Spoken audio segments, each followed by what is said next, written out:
you are somebody who has a lot of shame associated with the line, with waiting in line yourself, with other people waiting in line. It's not shame. It's a primitive survival mechanism, but that's fine. Primitive, I don't know what that means. Who would want to be a sitting duck on the streets of New York?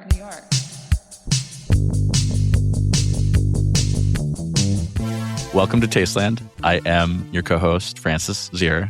And I'm Daisy Alioto. Daisy, why are we talking about lines? I've been seeing it in many places. This line culture isn't really a new thing, as everybody we spoke to for this episode said, but we're in this moment of coverage. Well, I had been seeing it more and more, but I was also thinking a lot about reservation culture and how I feel like they're part of the same status seeking that goes hand in hand, even when they feel mutually exclusive. Yeah. The more reservations you offer, theoretically, you should have a shorter line. The fewer reservations, you have a longer line. But I think there's a lot of situations where people are either in a digital line because they're rushing to reserve something online, or they're in a physical line and they're sort of trying to reframe the experience in a way that doesn't feel humiliating, like calling it a third space, which is, of course, another big trend to talk about right now in culture. I love third spaces. Noted. Sorry. We were thinking a lot about restaurants when we were booking our guests for this, but in the meantime, the Odyssey came out and there was a lot of queuing for movie tickets. I would say, Francis, would you say that waiting online feels good in a place like this? I would say that. Little taste of your own medicine. And it tastes bitter and acrid. Okay, I will introduce Frankie. Frankie Knapp is a staff writer at Eater and an award-winning writer with bylines in GQ, Vice, The Daily Beast, and other publications. And again, most relevant for this conversation, author of a recent piece on the industry, the business of getting other people to wait in line for you. I actually don't mind a line wait, but that's my strange addiction. And for this episode, I spoke one-on-one with Jake Lieber, who is the chef and owner of Chez Ma Tante in Greenpoint, Brooklyn, and formerly a partner of the Wythe Hotel and founder of Le Crocodile. He's been cooking in New York City for nearly 20 years now. And yes, we did talk about Anthony Bourdain. When I started cooking 20 years ago, which is crazy to say now, it was pretty archaic. We also spoke with Brian Wagner, who is the founder of Spot, an invite-only restaurant booking app that uses AI agents to immediately book tables across all the major restaurant booking services. So Resy, Open Table, 7 Rooms. I am pretty anti-line. I don't know if this is a personality flaw or something. I'm always just embarrassed to be in a line. One person who we did not speak to for this episode, but whose fingerprints are all over this episode, is Ben Leventhal, former guest of the pod, founder of first Eater, then Resy, and now Blackbird. I thought you were going to reference the meme where it's a couple making out and one of them is I love restaurants. The other one's I love restaurants. And then Ben Leventhal just in the sky and it's isn't there someone you forgot to ask? Yeah. Oh, good stuff. Okay, we should talk to our guests a bit. Frankie, your story was published on July 9th. 4 days later in Curbed, there was another story about this by Brock Colliar. We are doing a podcast about this topic right now, just a couple weeks after that. Why do you think there's such an interest in this right now? Did you pitch this or were you assigned this? This was something I did pitch, and I just, as a person who lives in New York, I was seeing it. I see it all the time. And I also am waiting in lines all the time. I think there's kind of a deliciousness to getting deeper into the line waiting ecosystem that is also really attractive to me as a journalist. I think it's a bit like seeing people at an airport, their most intense sides come out, and there's this idea that you're kind of peeling back layers of what we all want when you're waiting in the line. In preparing for this, I was trying to think what lines are about, in as much as they can be about any one thing. There's a lot of line discourse right now. Like you said, there's a lot of different publications writing about why we're waiting in line and why we're talking about waiting in line. Some of them are saying, oh my gosh, third spaces, which is unfortunately true. I've made friends waiting in line. Me too. Although now the critique people give is well, you're in line. All these people, they're on their phone. They're not exactly braiding each other's hair as they're waiting to get their cronut or, dot cake. The best answer I can get is that they're just about status and whatever that means for the person waiting or the person who wants to wait in line. Yeah. I mean, I think they used to be about community. And I think now there is that aspect of it because you're all people who are interested in supporting a certain business.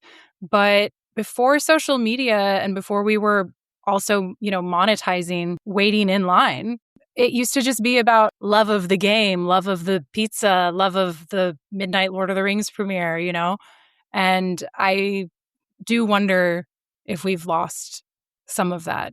So I'd say honestly, I mean, probably the only place that I really do wait in it's like, I wouldn't call it even a line, although it kind of is actually waiting for Kyklades, which is just like a Greek taverna in Astoria. I'll wait because that's just part of the culture of that restaurant, is like hanging out outside with all the other people who are kind of waiting. It's not in a line because obviously like they'll come grab you or they'll call you. You can go to a bar and they'll call you and it's fine.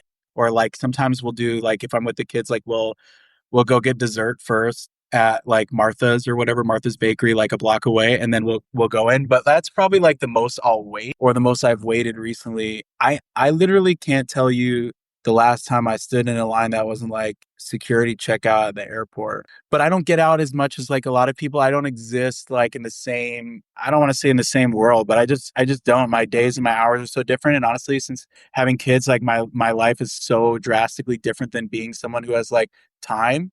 As much as it sucks to say, I just don't have time. I feel like a sucker whenever I'm waiting for anything. And I feel like also like it's kind of like, especially in a city like New York, it's like there are places that are like equally good or better. And just like it's my personal failure that I like can't find them. And so I'm like stuck in this line with everybody else. And so I don't think I've waited in a line recently. I've walked by a lot of lines. I've walked by a bunch of the West Village froyo lines. I live not too far from like Radio Bakery in Greenpoint. I have almost gotten in that line a few times and I can't do it.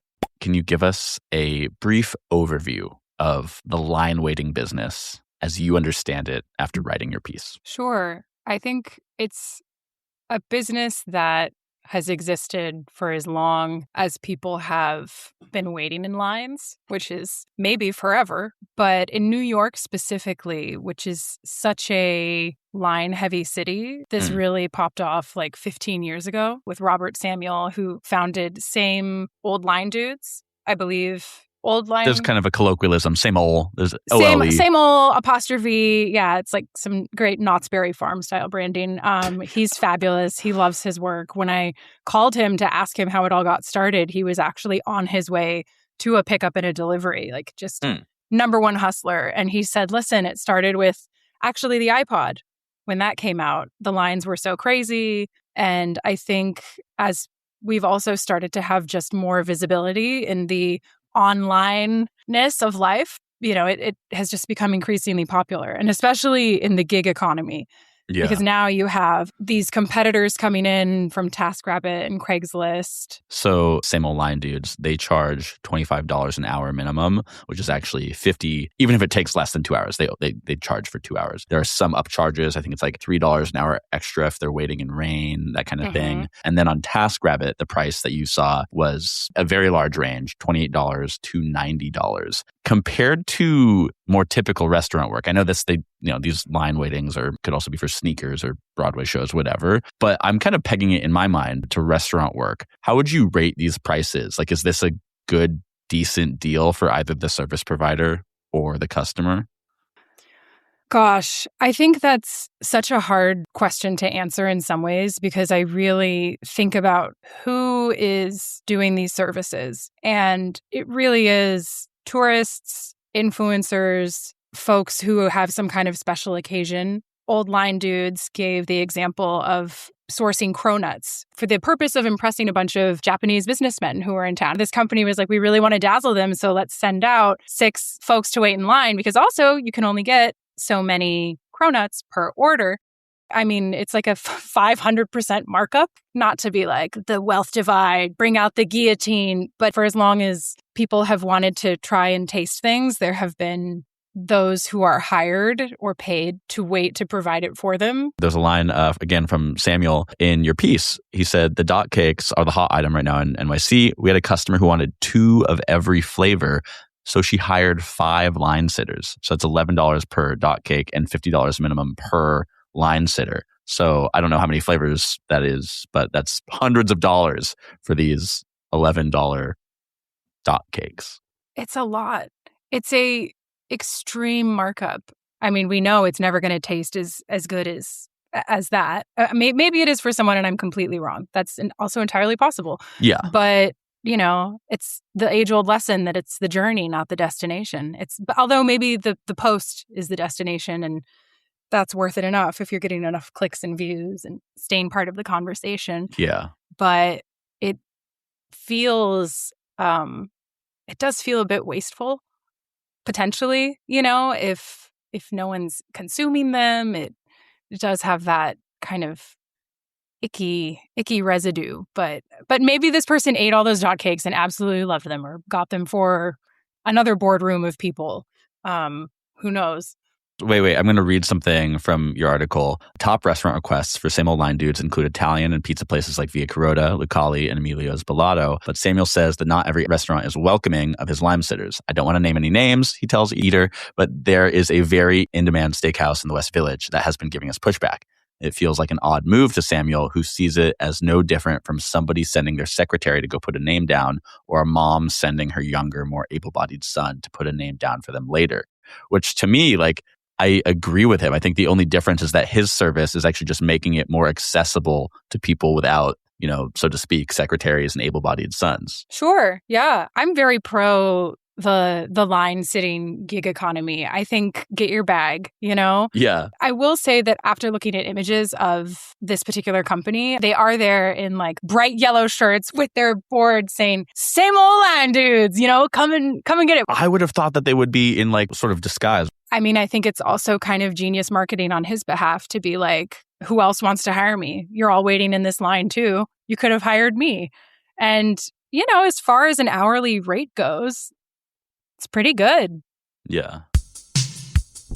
What struck me about the conversation with Frankie is you were specifically talking about people who do gig work by waiting on lines. Mm-hmm. And that means in the structure of the line, some people are on the line as labor and some people are on the line as leisure. Yeah. And the people who are there for leisure are the ones telling themselves this story that the line is also a third space.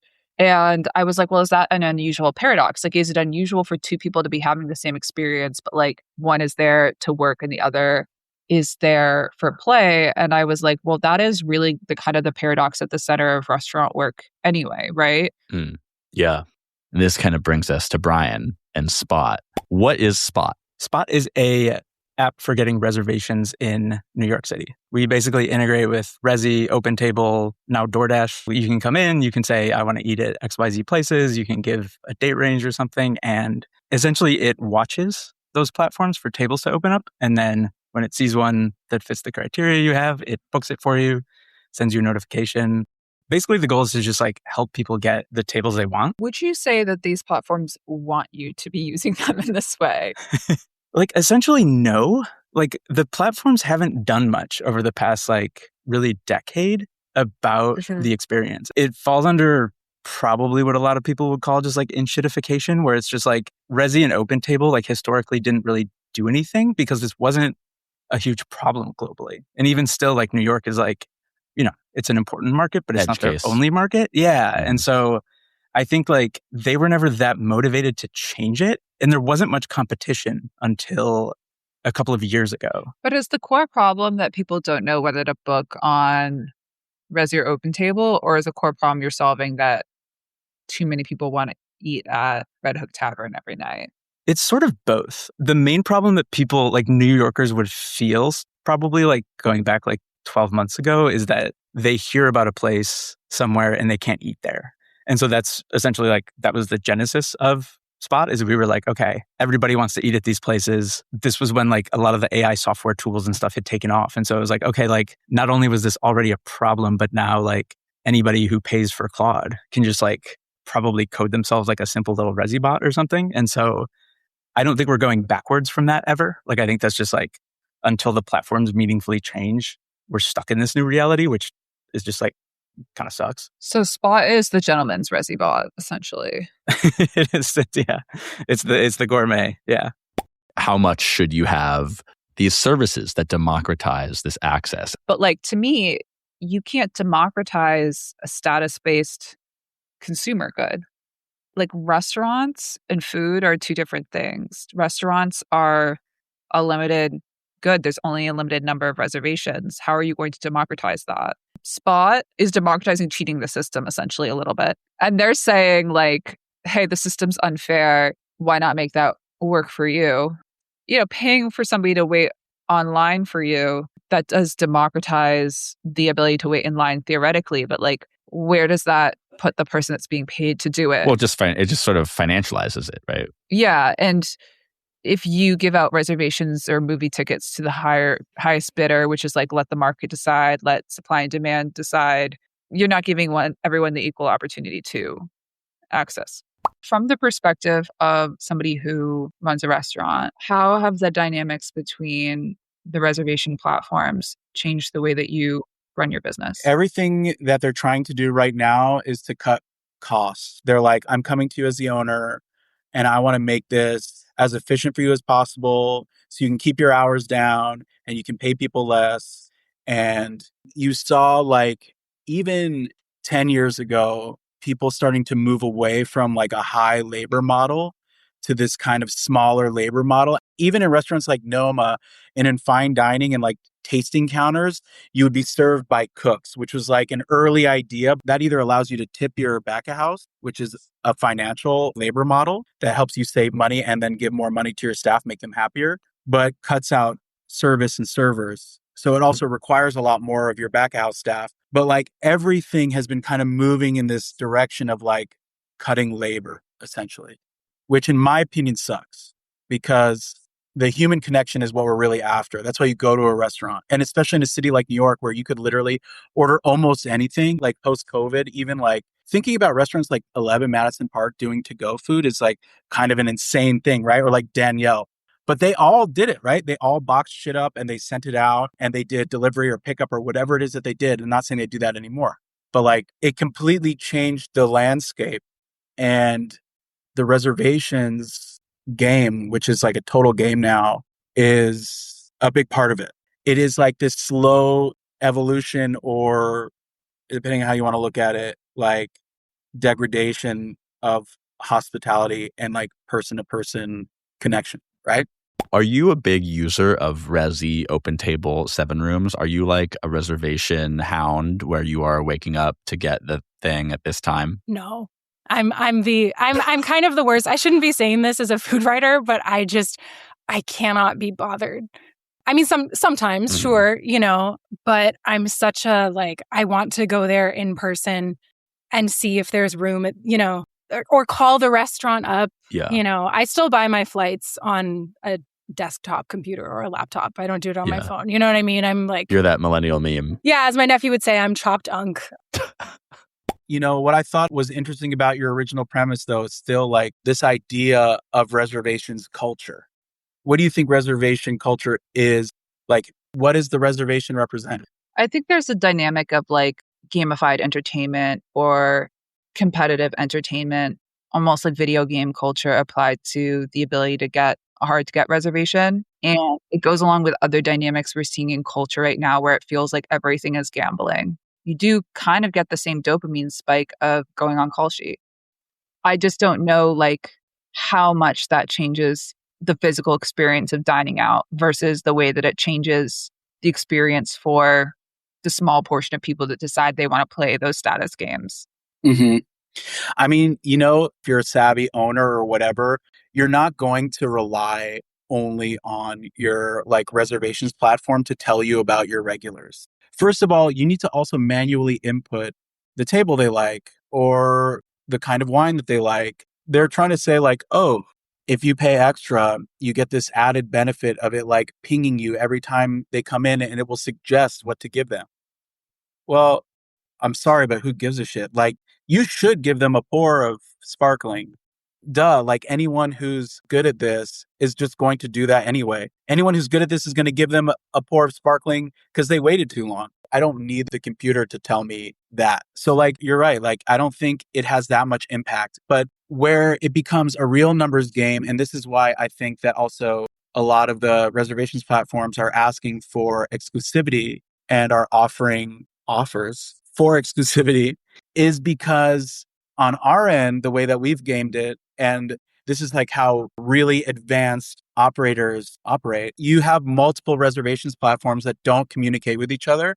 And so you maximize your visibility. Let's say I did OpenTable and Resy at the same time, and I have half the book on one, half the book on the other. And then like, I'm so good that I'm going to max my book every single day, every single service. And I'm just going to figure out what to do if there's overlap. Normally that would have happened on the fly, right? Like, I have reservations, but then I have a zillion people waiting outside of the door to come in the restaurant. I've put them at the bar. Hopefully I have enough space. And then I'm playing like Jigsaw in real time, showing my prowess in hospitality to make everyone feel accommodated, even if like they're waiting for a long time or they feel rushed. The vibe of a restaurant will also dictate your turn times. Like if a group of people comes in to a restaurant that is absolutely smashed, they have to wait for their reservation. First of all, I kind of like that feeling. I think other people secretly like it too. And that's like part of the game, right? It's like you want to be somewhere that feels important and it feels fun and has energy and is alive. So like that kind of like blue balling in a way is like almost part of it, right? And honestly, I start every meal at the bar anyway. Like I want to sit and experience the whole restaurant. I want to go sit at the bar. I want to like talk to your bartender. And then I want to sit at my table like late. I treat it like it's my evening. Like I'm not going to go to a show. I'm going to probably overeat and overdrink. And I want to go home and like pass out, you know, like I want to enjoy it so much so that I don't need anything else. And I kind of like want other people to experience restaurants that way too. In a lot of ways, I know that we have other things to do, but for me, it's really the main event. But that's how like a really smart person would game it if they felt like they could say no to the cash, right? Like, and it's not that those aren't secrets, right? Like it's no secret that Resy is in partnership with Amex, you know, and no one's getting in trouble for saying that, right? Like they all got these big influxes of cash and they're figuring out how to corner their markets. And it's like totally fine, you know? And I don't do it this way because I have an exclusive and I'm very happy with it. Resy, I love you. The digitization of the reservation book, it could let you cut labor, but it also did something else specific based on how well funded these startups offering reservations were, which is they were paying small and medium sized restaurants directly. Essentially, like New York was like a Resy town. And then a couple of years ago, OpenTable started basically just paying restaurants a ton of money to switch off of Resy and onto OpenTable. Paying like tens of thousands of dollars, right? It was like reported that I think like it was like almost six figures for some of them. And they would just like lock them into these contracts. And then last year, DoorDash bought 7 Rooms, which is another reservation platform that wasn't really known here, I don't think. They have like a good presence in Europe. And they have started this wild campaign where they are throwing like, I've heard like 7-figure deals at some of the restaurants to get them to switch over. And so like, you might have seen like in New York, these like weird billboards that are like, this restaurant is now on DoorDash reservations. And just like nobody knows what that is or like wants to use DoorDash to like get a table. Yeah. Okay, wait. Yeah, I was confused earlier. Yeah, earlier you said that you started integrating with DoorDash, and I had no idea why you said that. Like, I was like, is that because like sometimes people are ordering from DoorDash and they'll shut down their ordering, and then Spot will tell you like, oh, they've opened it back up. I had no idea that they had a reservation program. It's really bizarre. Like most people still kind of don't. I think like they're pushing it so hard, but just like their brand is just like so torched. DoorDash is like the slop bowl company. They're the ones you log on to like get Taco Bell at the end of the night. And so like the idea that you would open that up to like eat at a Michelin star restaurant is kind of insane to everybody. But regardless, they're like throwing so much money at restaurants that a lot of them are switching. Like they recently flipped over the whole like Sema, Ada, Dhamaka group is like now only on 7 Rooms and DoorDash. I think Wild Cherry and Frenchette, which are like also super buzzy, went over there recently. And so like they're getting really good restaurants to do this, but they're really just doing it through money. And so like the experience for like the diners and the restaurants is getting worse, but restaurants are like, it's so hard to make money as a restaurant that I think they're just like, yeah, if somebody shows up with $500,000, we'll make people go on like the Slop Burrito taxi app to get a table here. If Resy, DoorDash, OpenTable are paying all these restaurants, I actually don't know, like, how do the platforms actually make money from the restaurants? Do you know? It's basically just like they pay them for the software. And so like back in the day, I think it was like, it's a SaaS. Yeah, like OpenTable would be like, it costs, a couple $100 or whatever a month. And then OpenTable like kind of notoriously like charged you per table or like per cover in addition. And so like you'd be a restaurant, you would have an open table, and every time somebody got a table through it, like that would be like another dollar on your open table bill. And so Resy got a ton of adoption because they were like, it just costs like $200 a month and there's no per head charge. And then I think they've continued doing this, but now it's like they're all owned by companies, like massive companies. And so they don't need to make a profit anymore. Like Amex owns Resy, OpenTable is owned by like Booking.com, DoorDash is trying to make a bunch of money as a delivery app. And this reservations thing is like sort of a side quest for them where they seem to really care about it, but ultimately it's not going to decide like whether they make a profit or not. Okay, like another thing I think is really interesting that maybe seems like a non sequitur but isn't, is Starbucks. And I know that sounds crazy, but Starbucks basically like its own economy. It has it's like its own bank, right? And what we're seeing now with things like Blackbird is like reservations platforms are trying to create their own economy. They're trying to scale and become this completely other thing with rewards and all sorts of shit. And some of them, the financial models like are really interesting. Like, you know, Blackbird offers immense benefits to hourly staff. You can like log in and you get points and you accumulate money for working a day. Where does that money come from?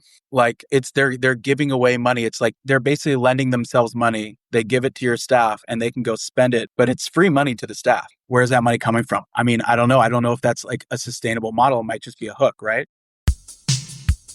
Are you in a place for some news that might potentially hurt you? Yes, I am. Let me set the scene. I just got off a plane from New Orleans and I really wasn't in the mood to go out, but my friends, and Joe, you can bleep their names, former Tasteland guests, and they lured me to Williamsburg on a Friday night to go to James Murphy's new pasta restaurant. I mean, going to Williamsburg on a Friday night, again, not something that I'm usually inclined to do, but they had the reservation and I thought I should do this. And gets up to the counter and Resy had flagged our reservation and it was canceled. And they said, we have to text Brian. And I said, who's Brian?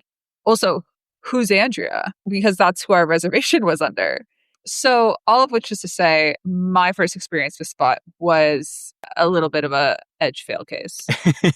I actually didn't realize that you were also in this party because this was like a legendarily bad Spot moment, like probably the worst thing that's happened to anybody. I will say in the moment that was happening, I did think it was probably the worst thing that's ever happened to anyone, not just on Spot, but that's ever been alive. Probably. The reservation was under Andrea Lund, which I remember because on Saturday, May 3rd at 10:56 a.m., the day after the incident, I texted the group chat for this dinner, writing a short story called Andrea Lund and submitting it to the New Yorker. And said, what genre are you going for? And I said, autofiction.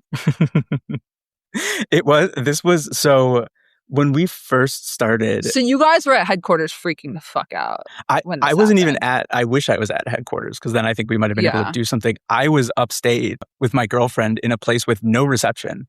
And so I didn't even see text until like probably an hour and a half later. And that place was Stissing House. It literally was, actually.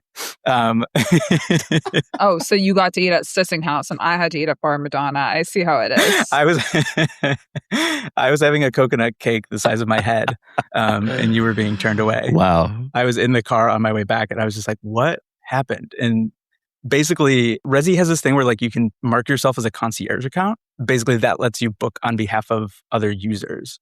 And we were not really sure how to use this correctly. And this led in the beginning to us like booking and then canceling too many reservations under some of the accounts. So who is Andrea Lund?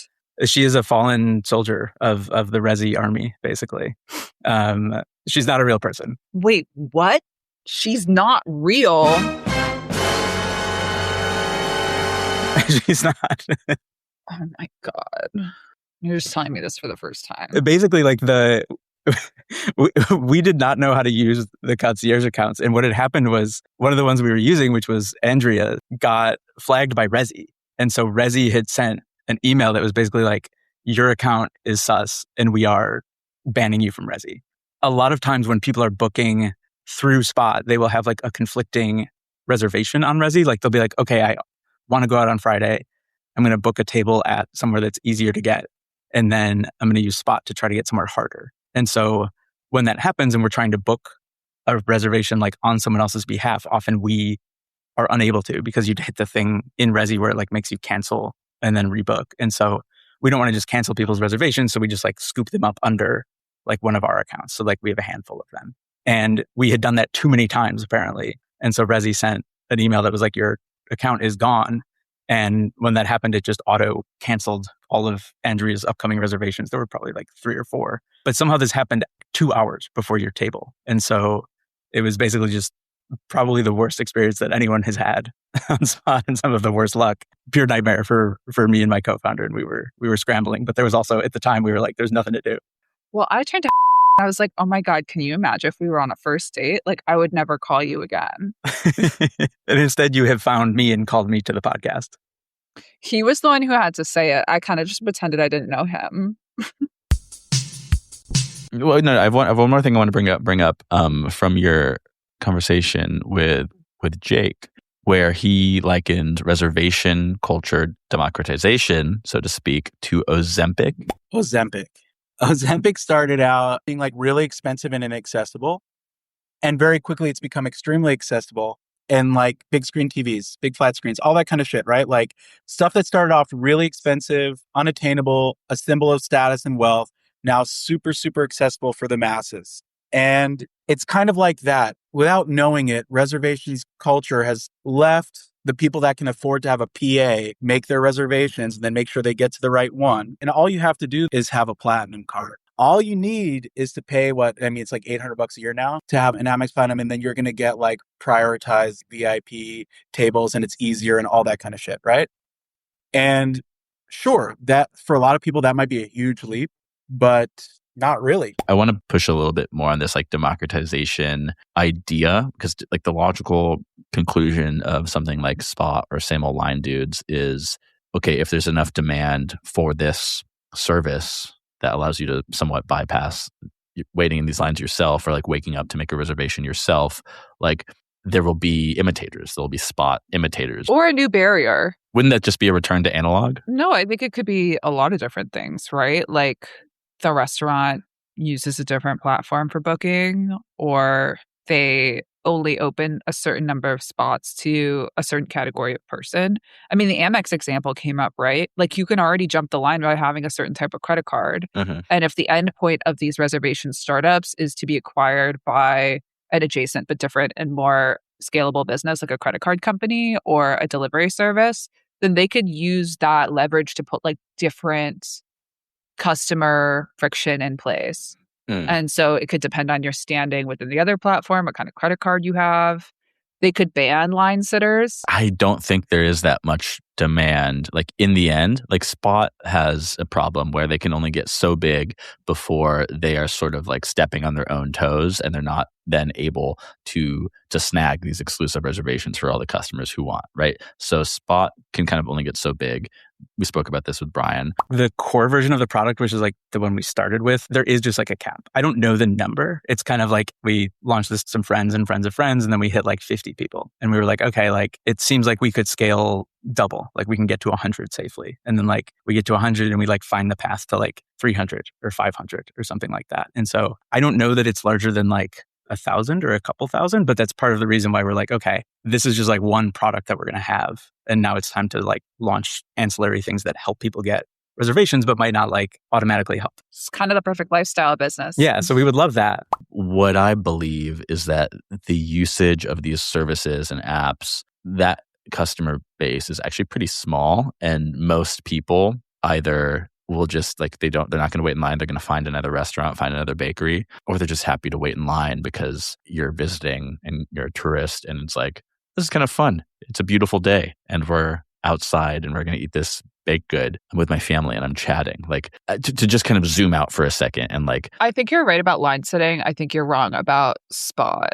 I think with line sitting, the barrier is people don't really want to like interact with a gig worker in that way. Like, you know, you have to coordinate with your line sitter, right? I do think like the type of person who's looking for a truly frictionless experience wouldn't bother hiring somebody. But I do think the reason why Spot is small is because it's invitation only. If more people knew about Spot, more people would use it. Like, Yes. let's not underestimate what New Yorkers will do for a reservation at even, let's say, the Smith. I've written about this before. I'll never forget when I walked into the Smith and there was a 45-minute wait. So there's a whole other New York, Francis, under the New York you and I experience. Let's call it New York B. New York B. New York B would absolutely pay Brian Wagner their well-earned Goldman Sachs wages. Yeah. Do you know, you were talking about gig workers. I never thought about this before, but what if we called gig workers gigglers? Okay. I need some time to digest that.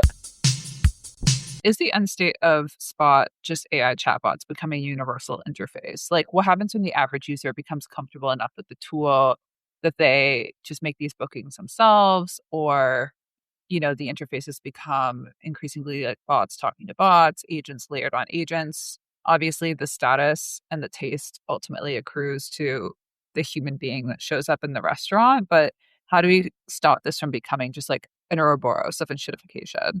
I do think that like there will be this sort of like agents talking to agents thing. I don't think that like screens and apps are going away, because I think just like often there are decisions you have to make. And like people do also like to do their own sort of like discovery and research and curation.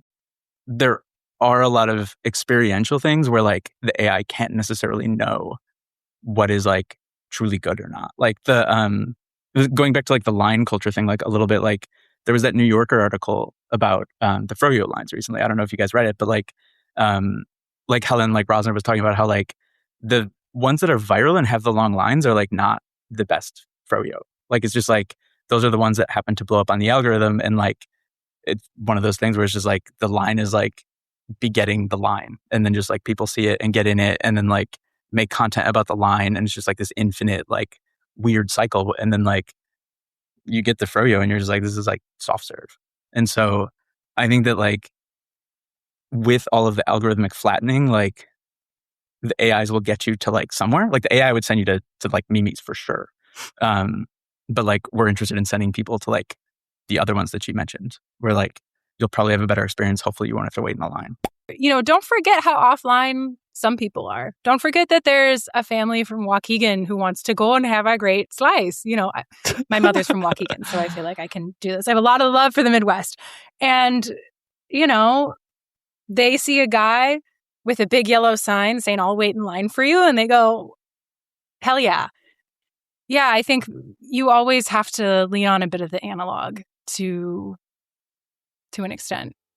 Well, so the interesting thing is like I'm working with a friend of mine, Andrew Kuo, who's the producer of Subway Takes, and we're like shooting content and maybe trying to work on like a cooking show. And I'm like, why are you interested in a cooking show?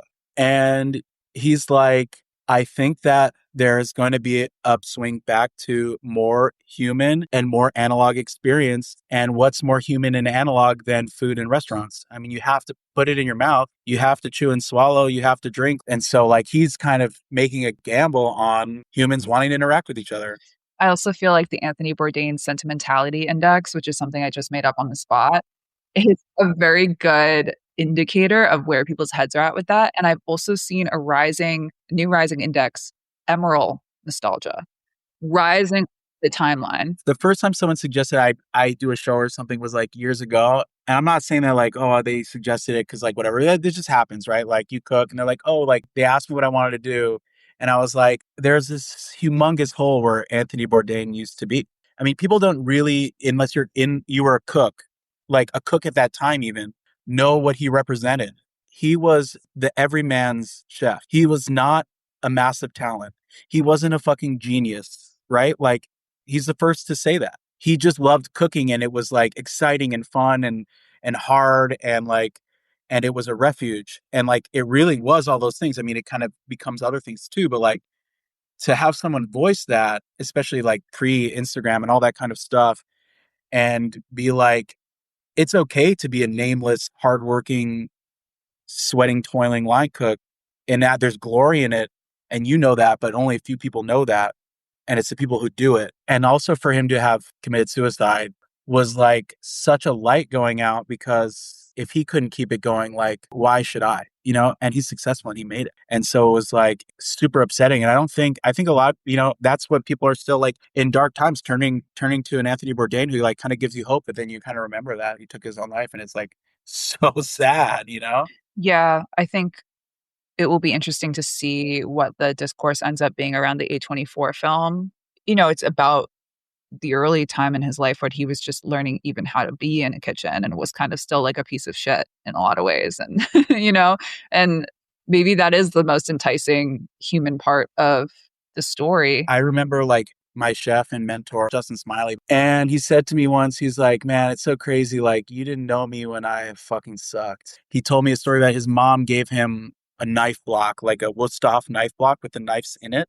And he brought it to his first job, completely oblivious and unaware to like how embarrassing and dorky and like all the things, right? Like we were all embarrassingly bad. And that's one of those things, again, where he's so honest about how embarrassing he was and how funny it is. Like kitchens are so funny, even as hard as they are and as mean as they can be. There's just so much humor in them. And like, you don't really get to sense that either as a diner, but you do get that sense from Anthony. Anyway, yeah. It occurs to me like there's sort of this inverse relationship between reservation culture and line culture. And I'm defining line culture as like the increase in dialogue in New York around lines for, it started as like streetwear, but like now it's pop-ups and everything and, even Radio Bakery. If you don't offer that many reservations, you're more likely to have a line out the door. But what does a line out the door like represent or signal for the business and for people passing by? Personally, I'm on the record as hating lines and I won't wait in them unless it's like to check out from somewhere. I find it like really humiliating and weird. And I feel like I'm part of the advertising. I've joked on the podcast before that I think it's some sort of weird like intergenerational trauma around lines where I'm like, my body remembers that's just not the right place to be. But other people kind of love it. Like they turn them into third spaces. They turn them into a way to meet people. They turn it into a way to like pass the time. It's like Night at the Roxbury, right? Like the outside of the club is the inside of the club. Exactly.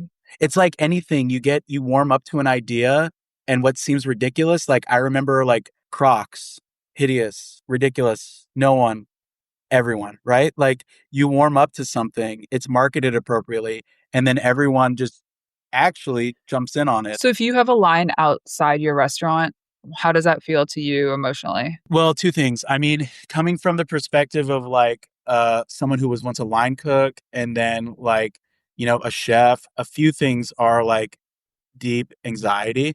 If you look at a line that's like 200 people long, like I added a bathroom at Chez Ma Tante just so I didn't have to like look at people while I was expediting waiting to pee because it was so painful to watch them like anxiously watching me because they're standing right next to the kitchen. It's the most interesting thing for them to look at, but they're like dancing and waiting and someone's like in there and I'm sorry, it's like brunch and it's gross and like whatever's happening there is taking way too long. And I feel terrible for them. I want them to be like A, relieved and B, like go back to their table, you know?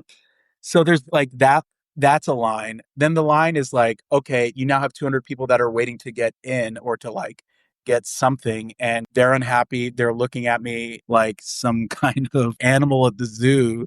You get a sense that there's animosity and there's not always animosity at all. And maybe that's a total projection. And it's just like, this is how much work I have to do to be done, right? Like I can't leave until that line is gone. So if the line is massive, it's like, but on the upside, it's like, wow, we built this thing. We made this product that people love or are at least willing to try and willing to wait for. And that's very gratifying. I don't know how many people get to do that with their life.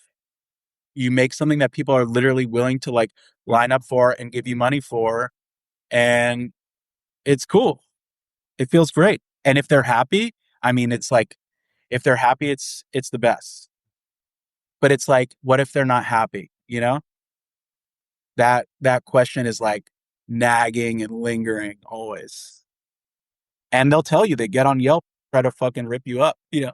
It's a different type of line, but, not quite the third space of the women's bathroom at the club line. But regardless, I thought that was a very interesting relationship to have with a line that forms inside of your restaurant. This reminds me of when I was working at this cafe in New Orleans and I led the kitchen. It wasn't a super complex menu. This is a coffee shop. We made sandwiches, kind of an open kitchen. And on Saturdays, Sundays especially, the line would get so long. And I would always work mornings. And when I saw a line out the door and we've got a bunch of tickets on the rail, you were like so angry at these customers for coming to buy food from you and forcing you to make food. But it's also like the most like adrenaline thrilling experience you can have in that job, right? Maybe this is something I need to work on, because I'm thinking of one other time, it was just me working the line and there's like a little boy of probably 6 years old kind of sitting at one of the counter seats just watching me work. It just inspired this fury in me where I'm like, this child just gets to watch me and I'm getting paid like $13 an hour and I'm just like working so hard and he's just watching me. We gotta bring back child labor. He could have been making the sandwiches too. You know, why don't we have more child journalists? They're so good at asking why. Kids are so funny, dude. What if we did a child episode of Tasteland and our 3 guests are like a child from the marketing industry, a child from the tech industry, and a child from the media industry? Think about it. Okay. Some line adjacent things that have happened to me recently that do feel related to the subject at hand. I accidentally became a regular somewhere. I went to Colina Cuervo maybe 3 times in the course of 2 weeks. So in my mind, not approaching regular status. But I got food those times, and so I did have to give my name and wait. 4th time I go, Daisy, right? I'm like, oh God. He's like the tall girl with the sharp canines just walked in. Like, because when I'm in public, I like to pretend I'm functionally invisible. And so the fact that he was like, Daisy, right, was like, oh, I didn't know we were at that point, sir. I think that's a nice thing. I think that is also a normal, healthy thing to take away from the conversations we've had in this episode. Maybe an opposite of waiting in line is just being a regular somewhere normal in your neighborhood. I agree. And if you're still in line to download the podcast, stay in line. If you're in line to tell Francis to shut the fuck up, please stay in line.